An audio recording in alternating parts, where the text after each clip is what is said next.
வந்த வினையும் வருகின்ற வல்வினையும் கந்தன் என்று சொல்ல கலங்குமி செந்திலகர் செய்வகா என்று திருநீர் அணிந்தோர்க்குமே வராதே வினை. ஓம் சைராம் நற்பவி ஆறுமுகம் அருளிடும் அனுதனும் ஏறுமுகம். நான் மரியம்மாள் சரவணன்.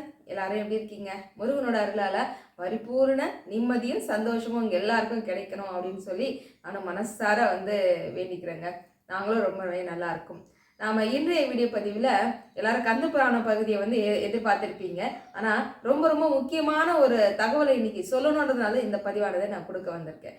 அதாவது என்ன தகவலை பற்றி நம்ம இந்த வீடியோ பதிவில் பார்க்க போகிறோம் அப்படின்னா, வேல்மாறல் மகா மந்திரம் படிக்கும் முறை இன்னுமே ஒரு சிலருக்கு சந்தேகங்கள் இருக்கு. அதுவும் அந்த ஆரம்பம் 12 முறை படிக்கணுமா இல்லை 20 முறை படிக்கணுமா, திருத்தணி உதித்தரலும் அப்படின்ற ஒரு சந்தேகம் இருக்கு. நிறைய சகோதரிகள் வாட்ஸ்அப் மூலியமா கேட்டுட்டே இருந்தாங்க. அதனால அதை தெளிவுபடுத்தும் வகையில ஒரு பதிவாக கொடுத்துட்டோம் அப்படின்னா பல பேருக்கு பயனுள்ளதா இருக்கும்ன்றதுனால இந்த பதிவானதா கொடுக்க வந்திருக்கேன். அது மட்டும் கிடையாதுங்க, நம்ம பழனி ஆண்டியை பத்தி ஒரு சிறப்பான தகவல், அவர் எப்படி வழிபாட்டு முறை செய்யணும் அதை பத்தியும் பல அற்புதமான தகவல்களோட இந்த பதிவானதா கொடுக்க வந்திருக்கேன்றதுனால கண்டிப்பா உங்களுக்கு வீடியோ பதிவு பயனுள்ளதா இருக்கும்.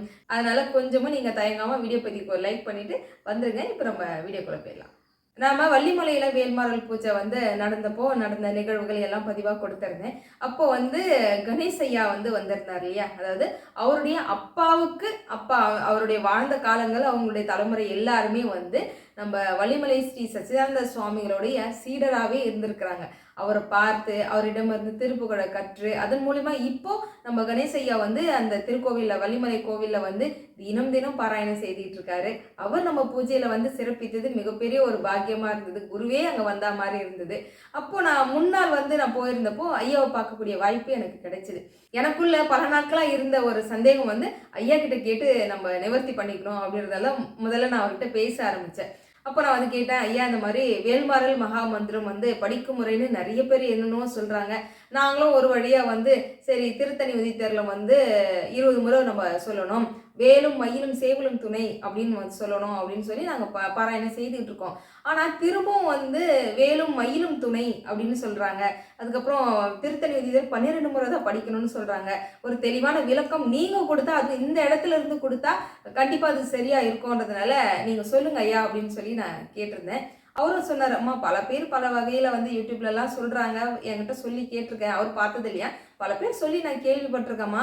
ஆனா ஸ்ரீ சச்சிதானந்த சுவாமிகள் தொகுத்து அருளியது அப்படின்னா நான் சொல்லும் வகையில தாம்மா வந்தது. அப்படிதான் ஐயா கொடுத்தாரு, அப்படிதான் நாங்க பாராயணமும் செய்துட்டு இருக்கோமா அப்படின்னு சொன்னாரு. அதாவது வேலும் மயிலும் துணை என்பதை தான் ஐயா சொல்லியிருக்கிறாரு.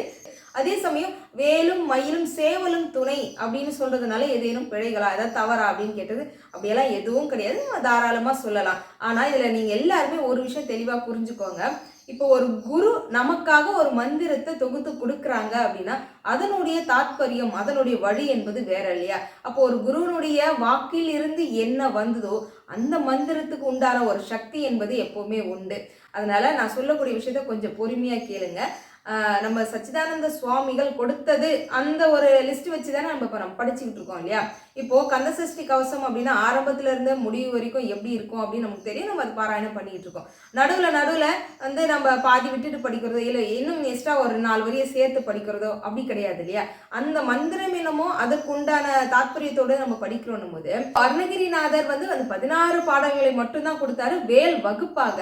வேல் வகுப்பு போல நிறைய வகுப்புகள் ஐயா கொடுத்திருக்காரு அருணகிரிநாதர்.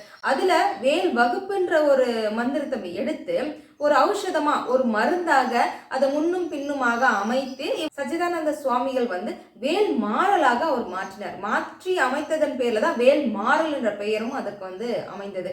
அதாவது ஒரு கெட்ட குணம் கொண்டவன் மக்களை துன்புறுத்திக்கிட்டே இருக்கான். அதாவது ஒரு மாயாஜால வித்தைகளை கொண்டவன், ஒரு கெட்ட குணம் கொண்டவன் மக்களை நிறைய வகையில துன்புறுத்திக்கிட்டே இருக்கான். அவனுக்கு பல மாயாஜால வித்தைகள் தெரிந்ததன் மூலியமா பல பேர் ஒரு கட்டு போடுவாங்கல்ல, அந்த வாய் கட்டுறது கை கட்டுறதுன்ற மாதிரி பல வகையில நிறைய பேரை துன்புறுத்தி கஷ்டப்படுத்திக்கிட்டே வரான். ஒரு முறை சச்சிதானந்த சுவாமிகளையும் அவன் அவனுடைய கட்டுக்குள்ள, அவனோட மாயாஜால வலைக்குள்ள ஐயாவை வர வைக்கணும் அப்படின்றதுக்காக அவனுடைய பல வித்தைகளை அங்க காமிக்கிறான். அப்போ அவன் கட்டப்பட்ட அந்த மாயாஜால கட்டிலிருந்து ஐயா வெளி வருவதற்காகவும் பல மக்களுடைய நலனுக்காகவுமே அப்போதான் ஐயா இந்த வேல் வகுப்பானத வேல் மாறலாக மாற்றி அமைத்து இந்த பாடல் பாட பாட அந்த மாயாஜால வித்தைகளை செய்யக்கூடிய அந்த அரக்கன் அப்படியே எரிஞ்சு சாம்பலா போனா அப்படின்றது அங்கே சொல்லப்படக்கூடிய ஒரு முக்கியமான விஷயமா வந்து நம்ம எல்லாரும் தெரிஞ்சுக்கிறோம். இதில் வந்து அரக்கன் என்பது வந்து ஒரு கெட்ட குணம் கொண்டவன் மட்டும் கிடையாது, நமக்குள்ளே இருக்கக்கூடிய ஒரு வியாதியுமே இதை குறிக்கும். அதனால தான் வந்து வேல்மாறல் மகாமந்திரமானது ஒரு ஔஷதம் அப்படின்னு சொல்கிறாங்க.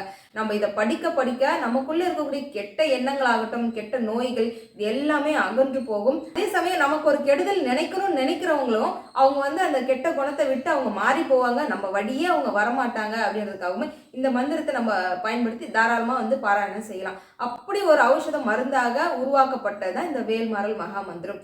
சச்சிதானந்த குரு நமக்காக தொகுத்து வழங்கிய வேல்மாறல் மகாமந்திரம் படிக்கும் முறை. முதல்ல நம்ம ஆரம்பிக்கும் போதே குருவுடைய வணக்கம், நம்ம அருணகிரிநாதர் துதியை சொல்லணும். அதுக்கப்புறம் வந்து சச்சிதானந்த சுவாமிகளோட துதியை பாராயணம் செய்ததுக்கு பிறகு அதுக்கப்புறம் தான் நம்ம வேல்மாறல் மகாமந்திரம் படிக்க ஆரம்பிக்கணும். முதல்ல வந்து கந்தர் அனுபூதியிலிருந்து வரக்கூடிய முதல் பாடல், நெஞ்ச கனகல்ல நிகழ்ந்துருக்க தஞ்சத்தரல் சண்முகனுக்கு எல் சேர் செஞ்சோர் புனைமாலை சிறந்தெரிவே பஞ்சக்கர ஆணை பதம் பணிவாம் அப்படின்னு சொல்லக்கூடிய விநாயகர் காப்பு. இந்த பாடலை சொல்லிட்டு ஆரம்பிச்சதும் வேலும் மயிலும் துணை என்பது வந்து 6 முறை சொல்லணுங்க.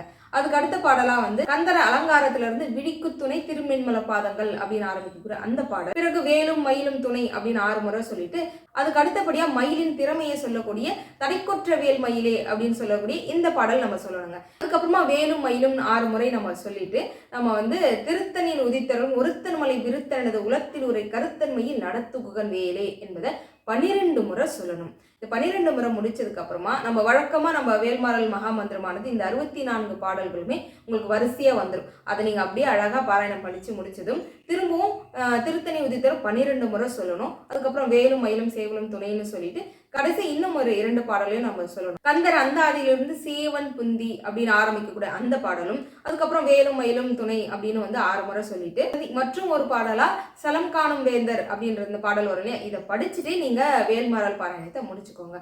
இதுதான் அந்த தாத்பரிய முறைப்படி நம்ம ஆரம்பிச்சு முடிக்கிறதுக்கு உண்டான விஷயம். ஆனா இதுல ஒரு விஷயம் தெளிவா புரிஞ்சுக்கோங்க.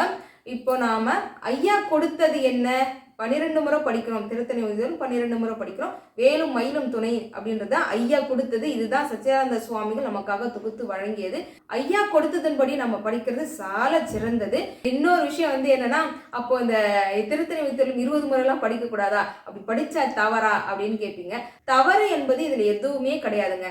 அதுவுமே படிக்கலாம், இதுவுமே படிக்கலாம். ஆனா ஒரு குரு தொகுத்து வழங்கியது ஐயா கொடுத்த மந்திரம் அப்படின்னா இதுதான் அப்படின்றத நீங்க தெளிவா புரிஞ்சுக்கணும். அதுதான் நான் உங்களுக்கு சொல்ல வரேன்.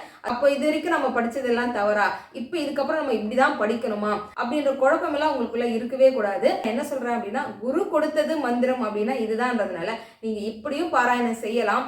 இல்ல நீங்க வந்து நான் 108 முறை படிச்சே பழகிட்டேன், திருத்தணி உதித்தரும் 108 முறை படிச்சே நான் பழகிட்டேன், அப்படி படிக்கலாமா, அதுல எதுவும் தவறு கிடையாதா அப்படின்னு தாராளமா படிங்க. அதுல எதுவும் தவறு கிடையாது என்றதையும் நான் உங்களுக்கு தெளிவுபடுத்த விரும்புறேன்.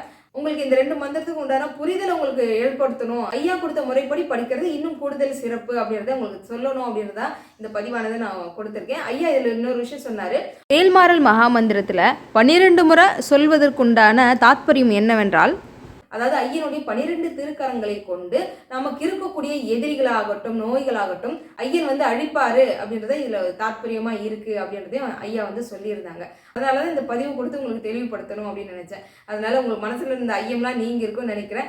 2 வகையிலுமே படிக்கலாம், தவறேதும் கிடையாது.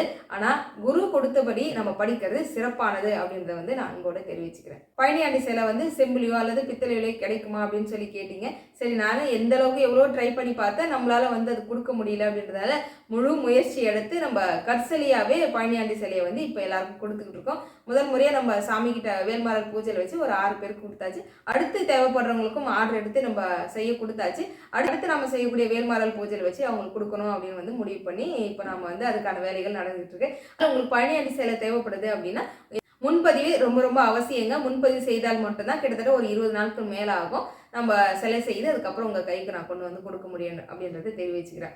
இப்போ இதில் இன்னும் ஒரு சகோதரிகள் என்ன என்கிட்ட கேட்டுட்டு இருக்காங்க அப்படின்னா, நம்ம பொன்னி சகோதரிக்கு கொடுத்தீங்களே அதே போல சிலை தான் எனக்கு வேணும், அந்த சிலை தாங்க எனக்கு வேணும் அப்படின்னு இன்னமும் பிடிவாதமாக பிடிச்சிக்கிட்டு நிறைய சகோதரிகள் இருக்காங்க.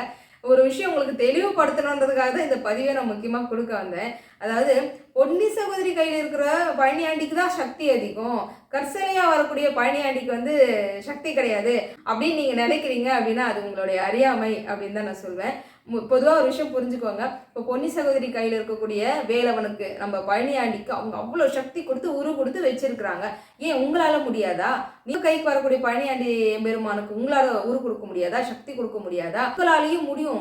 இப்போ சகோதரி வந்து எந்த நேரமும் அழகா விரதம் இருந்து மந்திரங்கள் ஓதி அவருக்கு உண்டான ஒரு சக்தியை கொடுத்து பல அற்புதங்கள் ஒன்னா ரெண்டா அவர் போகக்கூடிய இடங்கள் எல்லாம் ஒரு அற்புதங்கள் நிகழ்த்திக்கிட்டு இருக்காரு. அப்படின்னா ஒரு சாதாரண ஒரு செம்பால் செய்யப்பட்டது பித்தளையால் செய்யப்பட்ட ஒரு சிலை தான். அந்த சிலைக்கு முருகப்பெருமானை வரவழைத்து உயிர் கொடுத்து அவங்க வந்து அற்புதங்கள் நிகழ்த்தும் வகையில் அவங்க வச்சிருக்காங்க.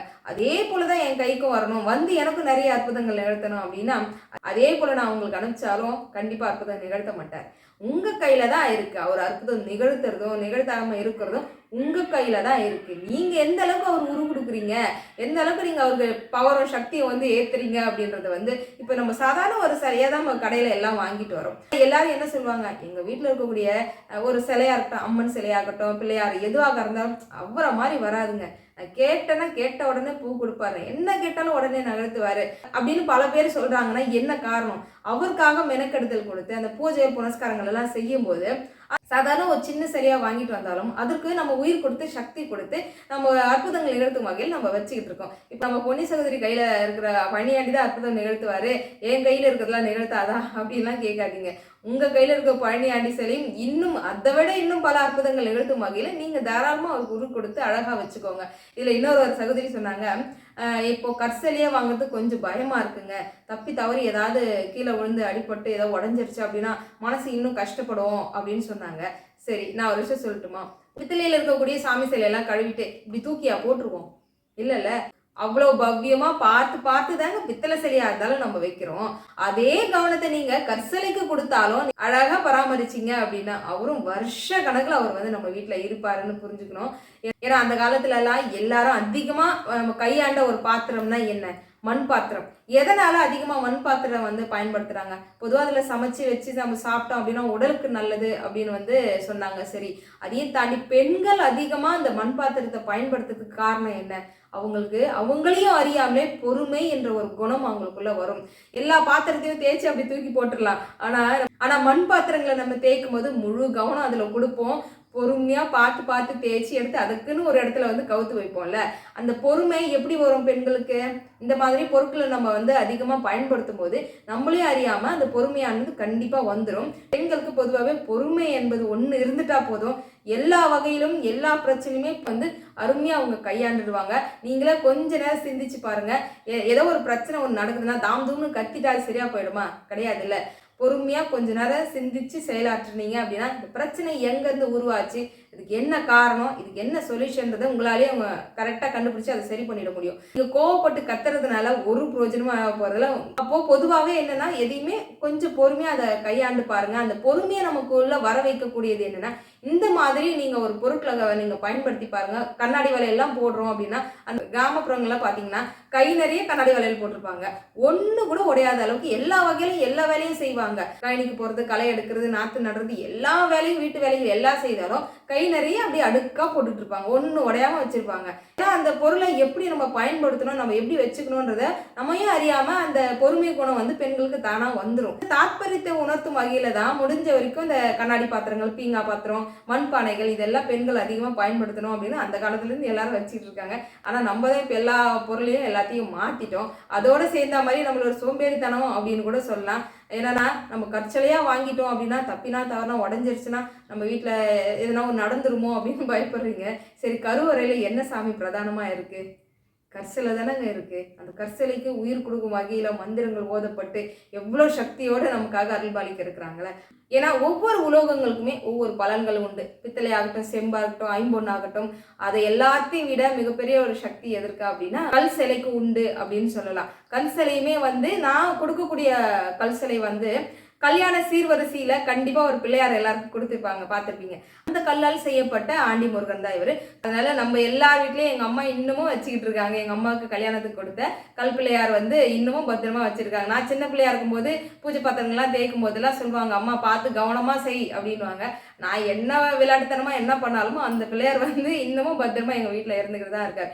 எந்த ஒண்ணுமே நாம எப்படி வச்சுக்கிறோம், நம்ம எப்படி பராமரிப்பு கொடுத்து அழகா வச்சுக்கிறோன்றத பொறுத்து தான். பித்தளை சிலையா இருக்கட்டும், ஐம்பொன்னா இருக்கட்டும், அது தங்கமா இருக்கட்டும், வெள்ளியா இருக்கட்டும், கற்சலையாகட்டும் நாம எந்த அளவுக்கு பயன்படுத்தி பத்திரமா வச்சுக்கிறோன்ற பொறுத்து தான் அந்த பொருள் வந்து பத்திரமா நம்ம வீட்டில் இருக்கும். இவ்வளவோ செய்தும் தாண்டி ஏதோ ஒரு வகையில வந்து அந்த சிலையானது பித்தளையாகட்டும் கல் சிலையாகட்டும் ஏதோ ஒரு வகையில உடஞ்சி உங்க மனசு கஷ்டப்படுது அப்படின்னா ஒரு விஷயம் மட்டும் தெளிவா புரிஞ்சுக்கோங்க. என்னைக்கும் இல்லாம ஏதோ ஒரு விஷயம் நடக்குதுன்னா உங்களுக்கு தெய்வம் ஏதோ ஒரு விஷயத்த உணர்த்துறாங்க.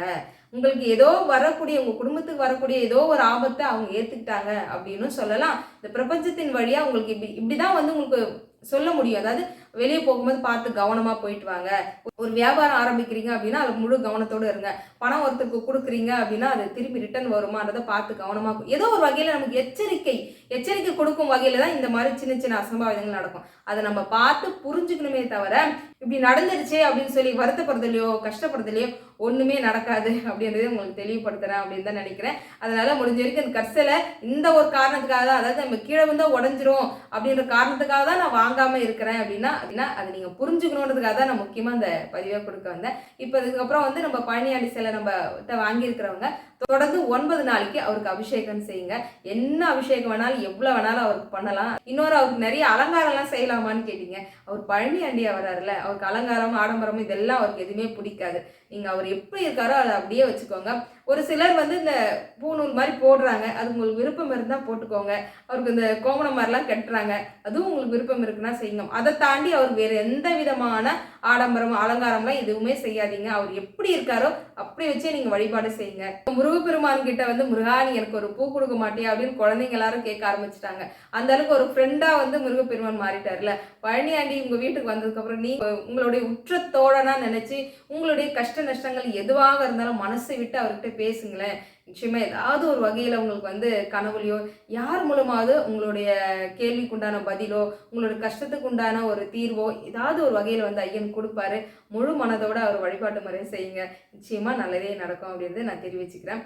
இந்த பதிவு உங்களுக்கு கண்டிப்பா பயனுள்ளதா இருந்திருக்கும்னு நினைக்கிறேன். அப்படி இருக்குன்னு நினைச்சீங்கன்னா லைக் பண்ணி தெரிஞ்சவங்களுக்கு ஷேர் பண்ணுங்க.